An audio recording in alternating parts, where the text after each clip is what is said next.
Ako kasi, I am more in favor of the discussion of pwede ba makatawid yan to the 20th Congress. Yan ang debate dyan. There's a legal question there.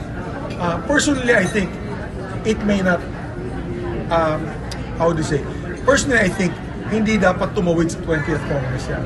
Kasi new set of judges, new sets of jurors, and also a new set of prosecution team.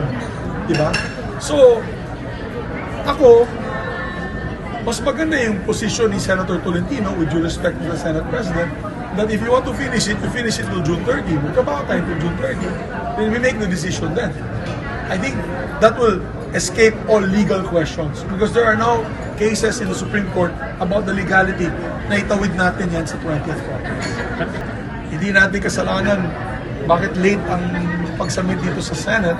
And of course, hindi na po kasalanan but hindi tayo nag-impeachment court anyway. So if i-file yung reso, sir, hindi nyo... I am slap soil. You know slap soil? Hampas lupa. Mas mababa na nga ako sa hampas lupa. Ako na dead hungry. I'm dead hungry? Patay gutom. Ano na ako? I am not anymore Senator Class A. I am now Class C. What is important is my opinion. I hope they listen to my opinion. But I'm trying my best to help the image of the Senate. We have to help the image of the Senate. This is the first time na nagkakaganito ang Senado.